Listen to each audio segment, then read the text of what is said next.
Les jeudis de l'économie avec la BCI. BCI, la banque partenaire de tous les entrepreneurs calédoniens. Bonjour à tous et bienvenue dans les jeudis de l'économie Radio Rythme Bleu. L'économie calédonienne est dans une situation tendue, souligne la CCI dans la dernière enquête menée auprès de ses adhérents sur l'évaluation de l'impact des émeutes de 2024.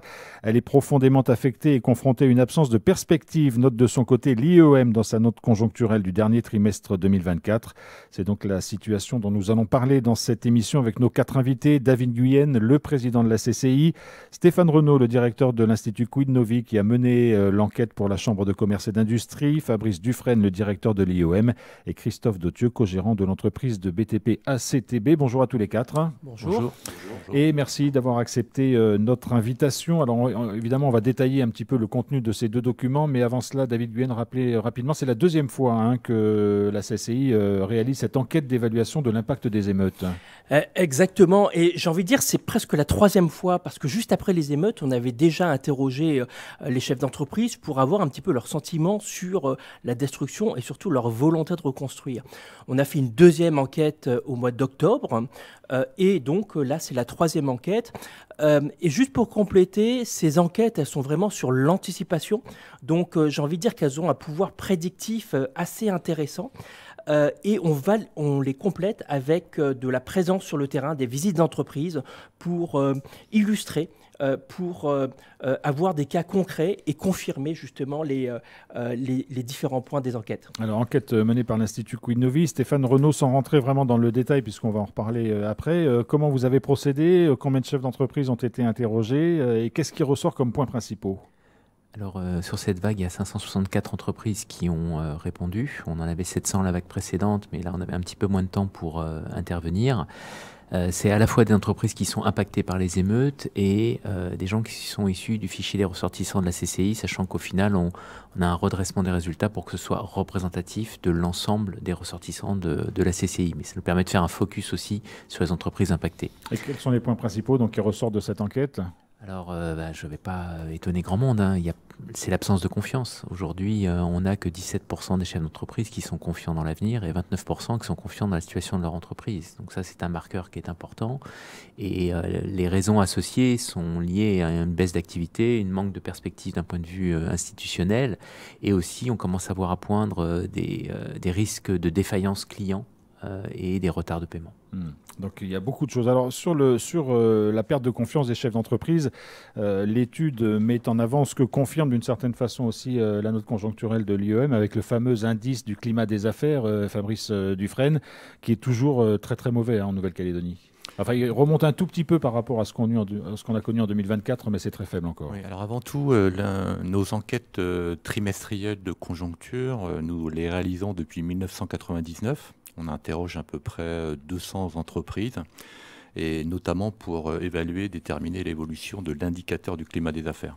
À fin décembre 2024, l'indicateur du climat des affaires est autour de 78.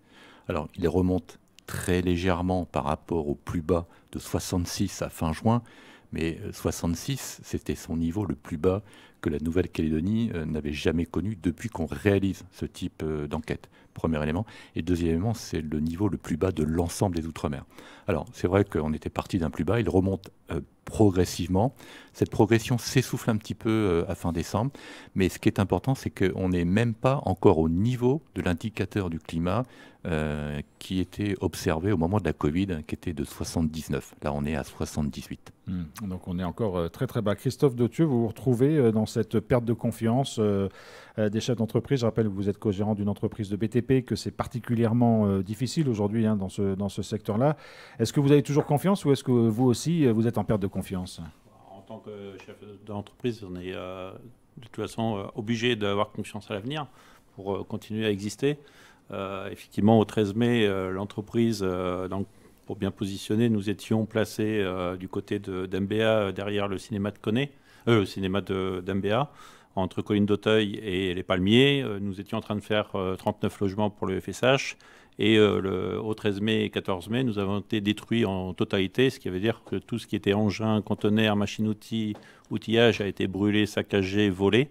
À ce jour, au niveau assurance, au bout de 9 mois, on peut dire qu'on a été remboursé qu'à 66% de la valeur de ce qu'on nous a voulu nous rembourser, ce qui est à peu près 20% de la valeur globale. Donc on peut dire qu'au niveau des assurances, il y a encore un travail à faire. Au niveau du personnel, on a divisé par 2, voire même par 3, une partie en licenciement économique direct, un tiers qui est passé en chômage partiel, et une partie qu'on a pu replacer chez des confrères sur l'entité du congé sympathique, qui a pu permettre de maintenir de l'emploi au sein de l'entreprise tout en libérant la possibilité et donner la possibilité aux salariés de travailler ailleurs sur cette période-là. Et côté carnet de commandes ? Au niveau carnet de commandes, il n'y a pas eu grand-chose de sorti ces derniers mois.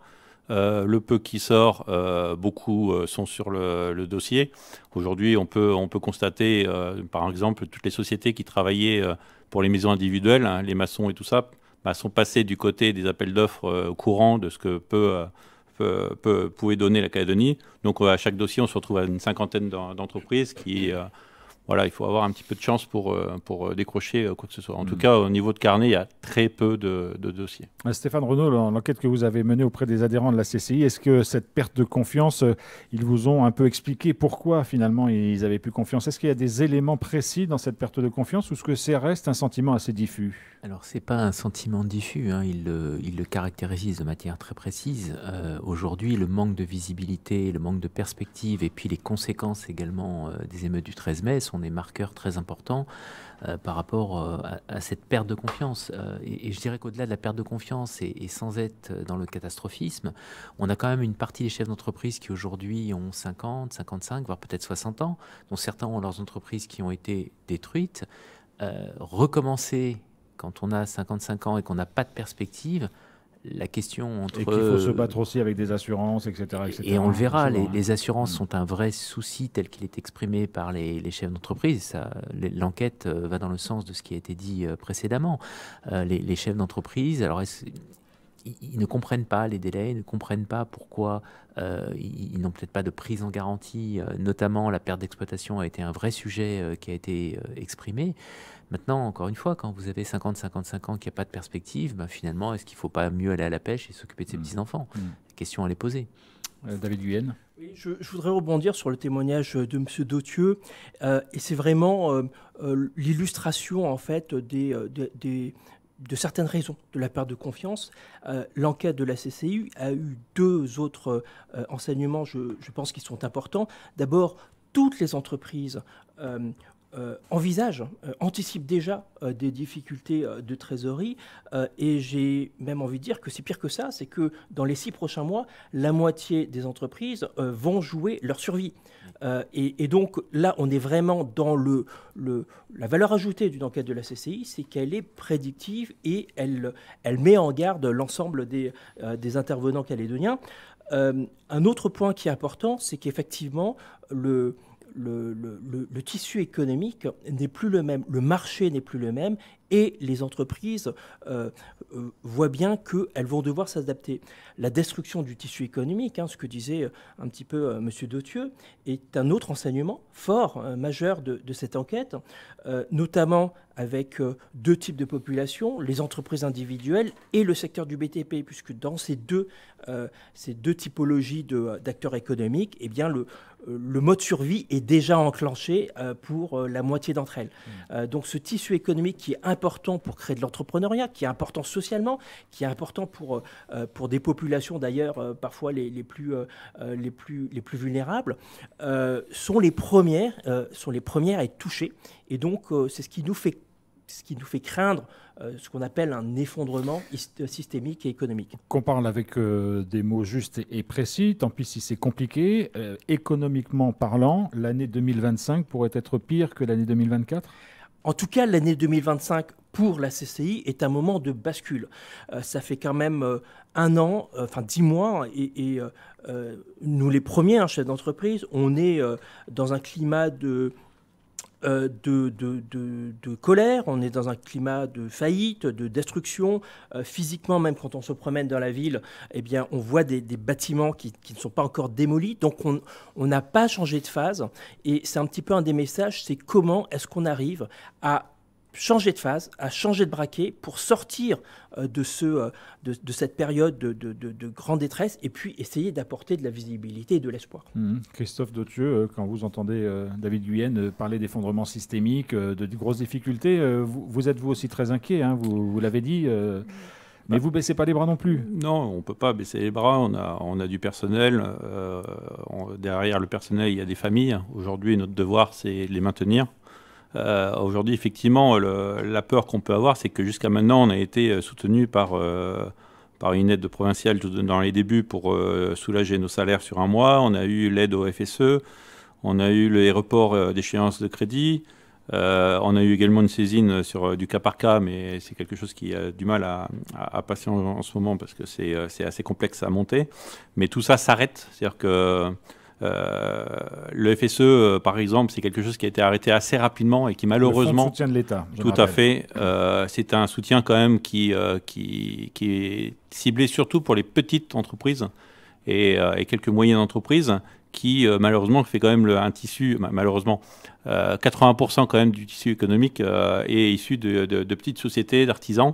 Et aujourd'hui, c'est à eux qu'il faut penser parce que c'est eux qui ont peiné le plus rapidement possible sur les aides et qui aujourd'hui ne savent plus faire face à leurs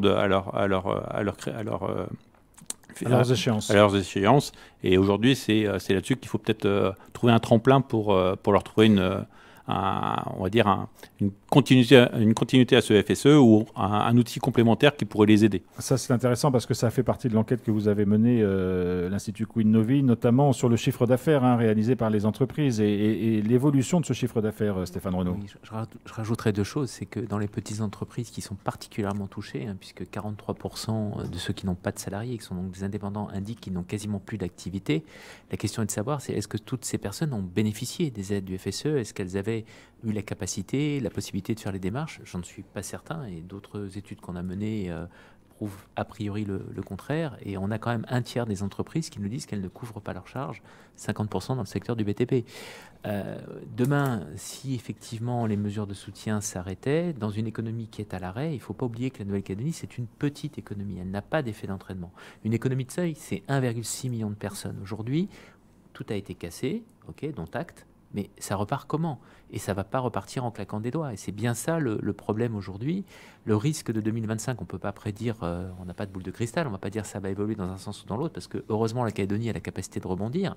Mais plus le temps passe, plus on risque, le découragement, des situations où, malgré la légende urbaine qui considère qu'une entreprise c'est facile et puis tout va bien, une entreprise c'est des charges certaines et un espoir de revenus. Quand on n'a pas compris ça, c'est qu'on ne sait pas ce que c'est qu'une entreprise et qu'on n'a jamais été caution sur son patrimoine. Malheureusement, les entreprises, elles n'ont pas toujours de réserves suffisantes. Alors on dit elles sont sous-capitalisées, peut-être, sur certaines, mais une petite entreprise a parfois du mal à se capitaliser. C'est aussi compliqué. Et si la situation perdure trop longtemps, je pense qu'on va au-devant de quelque chose qui ne sera pas très facile pour l'économie calédonienne. Fabrice Dufresne, vous vouliez ajouter un point? Rajouter un point important là, par rapport à la situation des entreprises. On le voit notamment au niveau des procédures collectives, redressement et liquidation. Pour toute l'année 2024, nous recensons 260 procédures collectives, alors que nous étions sur un trend de 400 les années précédentes. Ce qui montre, en fait, comme l'a été souligné, c'est le soutien massif à la fois de l'État et de Nouvelle-Calédonie, grâce notamment au FSE, au dispositif de cas par cas et toutes les mesures de soutien à la Nouvelle-Calédonie qui ont permis justement d'éviter en fait ce mur des défaillances qu'on avait d'ailleurs en peu anticipé par rapport à la Covid aussi. Mais ça reste, alors évidemment ces aides étaient utiles, nécessaires, indéniables, mais ça reste une sorte de perfusion. Oui, mais alors...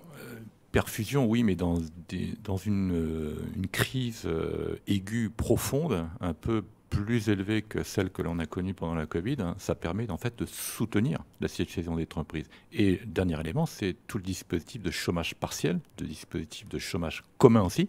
Donc on a doublé en fait les salariés qui sont tombés en chômage de droit commun. Donc ça permet non pas de perfusionner en fait les entreprises, mais de maintenir les compétences au sein même des entreprises.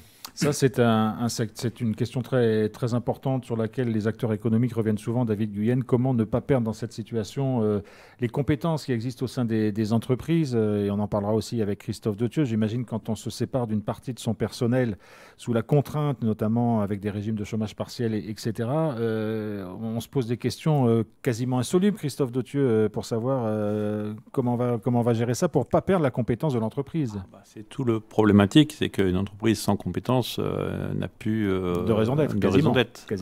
Aujourd'hui, effectivement, que le chômage partiel qui avait été mis en place au départ a pu soutenir ses compétences. Au 1er janvier, ce chômage partiel a été modifié, qui a été régressé, qui aujourd'hui n'a pas permis de pouvoir continuer à garder l'ensemble des compétences dans l'entreprise. Et aujourd'hui, si on continue comme ça, effectivement, qu'on aura une difficulté à reprendre l'activité au moment de la relance. Alors, je parle bien des compétences, David Guyenne, et non pas des secteurs en difficulté. On sait que le PTP est touché, etc. Mais est-ce qu'au niveau des compétences, vous sentez aujourd'hui des secteurs qui vont se retrouver fragilisés ? Forcément, et c'est vrai que c'est une raison majeure pour laquelle le monde économique avait notamment demandé à M. Valls de prolonger le chômage partiel, même de le faire en sifflet. Je pense qu'aujourd'hui, le moment est venu pour les chefs d'entreprise d'être réaliste et pragmatique sur la situation de la Nouvelle-Calédonie telle qu'elle est aujourd'hui et telle qu'elle sera dans le court terme. Je pense que les entreprises vont devoir malheureusement faire des choix dans leurs compétences, dans leur stratégie, vont devoir adapter leur modèle économique en fonction de la réalité. Je rappelle que selon les chiffres de l'aéroport de la Tour-Touta, il y a eu plus de 10 000 départs de plus que d'arrivées en Nouvelle-Calédonie en 2024. Donc c'est non seulement des compétences, mais là on parle aussi de consommateurs. Et ça permet de rebondir sur notamment le secteur du BTP.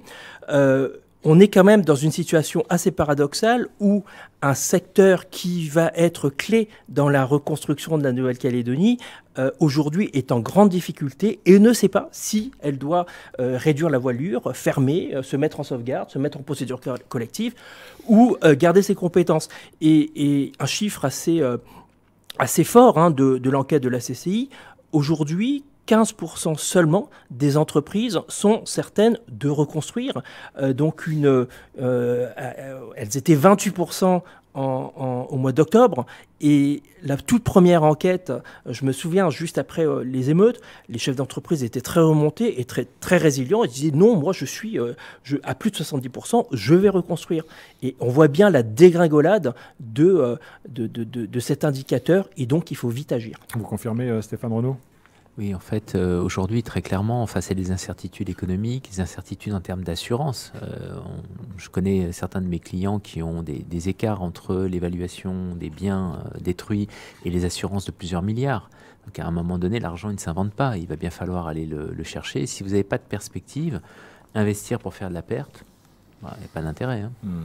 Alors oui, Christophe Dethieu. Oui, entre vouloir et pouvoir, effectivement qu'on avait cette ambition de vouloir reconstruire, mais lorsqu'on voit les montants d'indemnisation des assurances, c'est sûr qu'on fait un peu machine arrière pour pouvoir reconstruire dans l'identique ou dans l'identique. Ce qui est l'indice aussi qui nous donne aussi une base de compréhension de quand est-ce que la reprise pourrait arriver.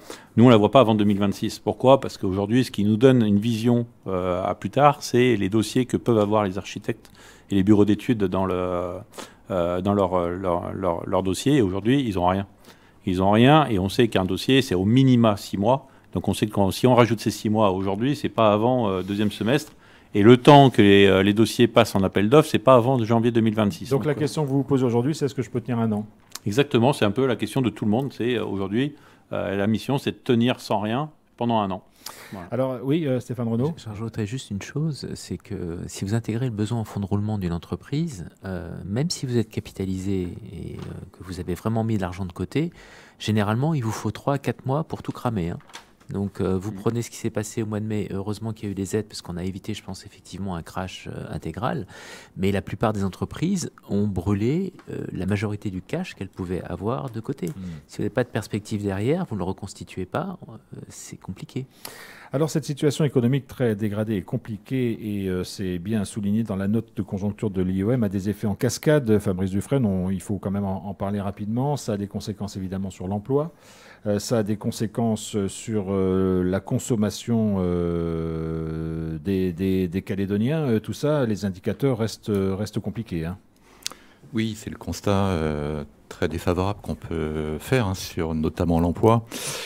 On a perdu 20% de l'effectif salarié. Sur le plus haut, on était proche de 69 000 salariés à septembre 2023. Dans on le est privé, salariés privés, avec une estimation à 55 000 à fin décembre qui est prévue par l'ISEE. Donc c'est 20%, c'est presque 14 000 salariés des secteurs privés qui ont perdu leur emploi. Ça, c'est le constat. Sur la consommation, on est un petit peu plus nuancé, notamment par rapport à l'impact. C'est-à-dire que nous, on regarde de très près un indicateur avancé qui est celui des retraits et des paiements par carte bancaire. Et on observe que sur toute l'année 2024, en fait, le nombre, il est en dessous de 8% de celui qu'on avait atteint en 2023. Donc, alors, on n'a pas forcément un effondrement total de la consommation des ménages. Je rappelle quand même, c'est le principal moteur de la croissance économique de la Nouvelle-Calédonie. Donc, il faut un petit peu relativiser sur cet aspect-là. Et puis, il y a un deuxième aspect aussi sur l'année 2024, c'est la production de crédit. Alors, évidemment, lorsqu'on prend des chiffres en comparaison par rapport à décembre 2023, on a des chiffres catastrophiques de moins 70% en glissement annuel. En revanche, bon, c'est vrai qu'on avait atteint un niveau assez bas. On commence à remonter progressivement donc, sur le financement de l'ensemble, à la fois des entreprises et des ménages. Et ça, c'est un élément plutôt favorable, même si on part de très très loin, mais on progresse de trimestre en trimestre. On rappellera que l'IOM a baissé les taux d'intérêt directeurs pour permettre aux banques d'octroyer des prêts à de meilleures conditions. Le temps entre la décision et le relais effectif de cette baisse des taux directeurs, il faut attendre combien de temps à peu près, Fabrice Dufresne ? Alors le canal de transmission de la variation des taux directeurs est assez long. Donc il y a aussi un élément, ça c'est un des éléments du coût du crédit que facturent les banques à l'ensemble des clients, particuliers et entreprises. C'est un petit peu plus long. C'est bien de le rappeler que nous avons baissé nos taux directeurs 5 fois depuis juin 2024. Le prochain conseil de surveillance de l'IOM se réunit dans les tout prochains jours et dans le sillage de ce qu'a fait la Banque Centrale Européenne, nous allons certainement enclencher une 6e baisse des taux directeurs. Donc ça veut dire 1,5% donc, de moins en taux d'intérêt par rapport à juin 2024. Christophe Dautieu. Je voulais revenir justement sur les conditions plus favorables. Oui et non. Dans les conditions, on nous propose, nous, aux entreprises, le crédit SOGEFOM, une aide de trésorerie qui peut être la bienvenue, mais malheureusement, le système, c'est de pouvoir racheter tous les crédits en cours qu'on a pu avoir à 2,75%, que la SOGEFOM nous fait racheter à un taux à 6,15%. Donc oui, en plus du montant des crédits en cours qu'on rembourse, ils nous octroient un montant complémentaire, mais ce montant complémentaire est à 6,15 au bout du compte. Donc ça veut dire qu'on passe d'un crédit à 2,75 à 6,15. Donc effectivement, c'est un cadeau, mais un cadeau empoisonné. On est malgré tout obligé de passer, pour certains, par ce crédit pour pouvoir s'en sortir. Stéphane Renaud. Je voudrais rebondir sur le chiffre de 8% qui effectivement peut paraître relativement limité, mais en faire un petit calcul simple, une entreprise en moyenne, quand on regarde les statistiques de l'ISEE, c'est 5%, 4 à 5% de résultats par rapport au chiffre d'affaires. Vous prenez 8% de baisse d'activité, vous êtes dans un contexte où on avait déjà perdu 10 000 personnes nettes entre 2019 et 2023, ce qui avait fait de mémoire un impact économique direct de moins 17 milliards, puisque c'était des revenus de personnes assez contributives qui étaient dans les déciles 3, 4, 5. On en rajoute encore 10 000 qui seraient partis en 2024, mais 8% d'activité, ça veut dire que des entreprises qui étaient déjà dans une situation un peu compliquée, elles passent sous le niveau zéro, c'est-à-dire qu'elles sont en perte. Et je pense que même si le chiffre en lui-même est peut paraître effectivement relativement limité, et on le voit nous dans la consommation, le suivi qu'on fait pour le gouvernement, on a des chiffres qui sont assez proches.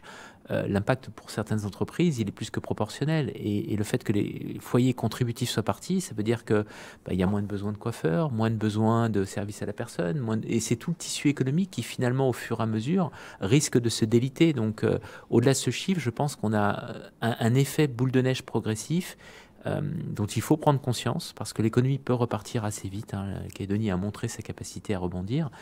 Mais il ne faut pas trop attendre, parce qu'après, ça sera trop tard. Rebond, si perspective, c'est ce que tout le monde dit, perspective économique et politique, bien évidemment. David Guyenne. Absolument. Quand on va sur le terrain, un discours constant est que les chefs d'entreprise, les citoyens calédoniens, en fait, n'arrivent pas à comprendre pourquoi on s'enlise et pourquoi on est dans une telle situation d'immobilisme alors que nos situations, nos vies personnelles n'ont jamais été aussi compliquées et que la Nouvelle-Calédonie n'a jamais été dans une situation aussi compliquée. Et ça prouve bien que pour passer à une phase de reconstruction, et on espère que le vrai enjeu de tout le monde, qu'il soit politique ou citoyen ou du monde économique, c'est la reconstruction. Il faut que tout soit aligné. C'est-à-dire que, comme le disait M. Dothieu, il faut que les outils aussi de la reconstruction soient alignés. Il faut qu'il y ait des outils de défiscalisation, il faut qu'il y ait des outils financiers adaptés sur la durée, il faut qu'il y ait des taux d'intérêt qui soient propices à la reconstruction et à l'investissement. Mais ça veut dire aussi que, alors que le ministre des Outre-mer va venir pour une autre phase qui est importante pour la Calédonie, que ceux qui vont être autour de la table doivent avoir conscience d'un certain nombre de prérequis. La durée est absolument cruciale pour les Calédoniens. On ne réinvestira pas si nous n'avons pas de durée de stabilité. On ne réinvestira pas si nous n'avons pas d'assurance d'un état de droit, d'un environnement propice à l'économie, d'une monnaie stable, par exemple. On ne réinvestira pas si on n'a pas des solutions sur la sécurité, sur la réassurance des activités économiques.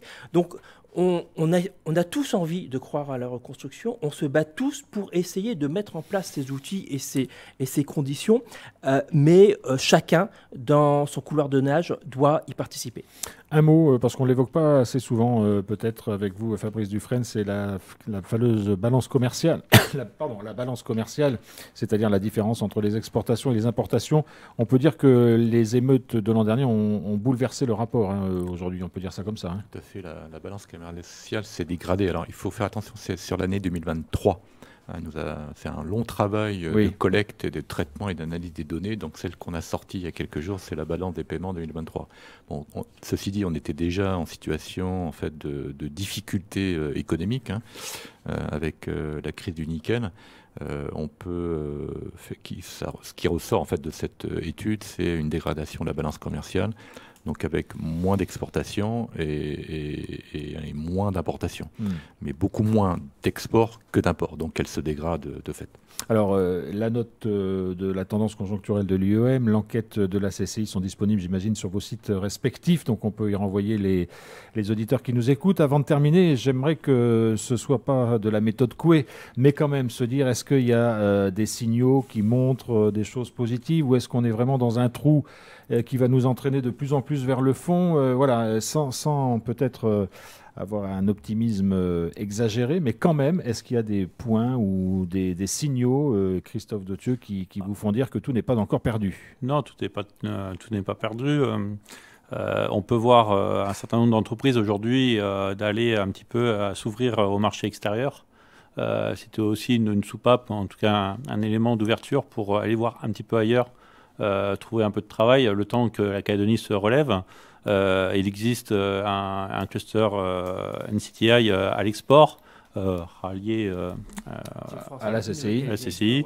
Ce cluster s'est déplacé cette semaine, il me semble, sur Vanuatu pour se rallier à l'Australia Vanuatu Business Forum, où différents bureaux d'études, par exemple, sont partis sur place pour pouvoir peut-être commencer à monter des dossiers pour avoir la possibilité d'avoir des marchés d'ici quelques mois On peut noter des bureaux d'études comme Structure Concept ou GTI, mais tout a été accompagné de façon à ce que les différentes démarches à l'export puissent s'ouvrir et que les entreprises puissent peut-être s'aligner dans cette démarche. Donc ça, c'est un point positif. C'est un point positif. Stéphane Rouleau. Point positif, je pense que la Nouvelle-Calédonie, encore une fois, a la capacité de rebondir. Elle l'a montré par le passé. Donc, pour moi, c'est pas le sujet. Le sujet, au-delà de la reconstruction, c'est le sujet de la société. Tant qu'on n'a pas posé les bases de la société dans laquelle on veut vivre, avec des droits et des devoirs, on aura un souci. Et après, je rejoins David Guyenne. Une perspective, c'est pas 20 ans. Une perspective, c'est 30 ou 50 ans. Sinon, on peut pas reprocher à des chefs d'entreprise de faire un business plan pour avoir un retour sur investissement sur 7, 8 ans quand on a 10 ans de perspective. C'est logique. Quand on a 30 ou 40 ans, on peut discuter effectivement des conditions de développement économique. Donc, il faut de la perspective. Oui. David Guyenne. Moi, je dirais que la Nouvelle-Calédonie a un potentiel énorme et un potentiel de court terme, cette reconstruction des entreprises détruites, et puis un potentiel intrinsèque de par son esprit pionnier, de par son esprit d'initiative et de par sa situation politique dans la région, mais aussi avec ses atouts naturels. Et ce qui doit vraiment nous animer et nous réunir tous aujourd'hui, c'est vraiment la reconstruction, mais aussi la construction de ce potentiel. Donc une double action à mener en parallèle.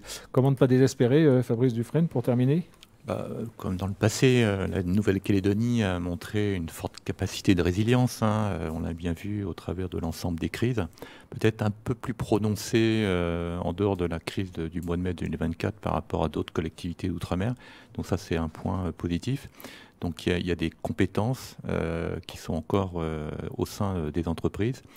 Il y a aussi quelques indicateurs qui montrent quand même quelques tendances un petit peu favorables, même si elles sont extrêmement timides, notamment sur le nombre de croisiéristes, la production de crédit qui repart un peu, même si elle n'a pas atteint son niveau d'avant-crise.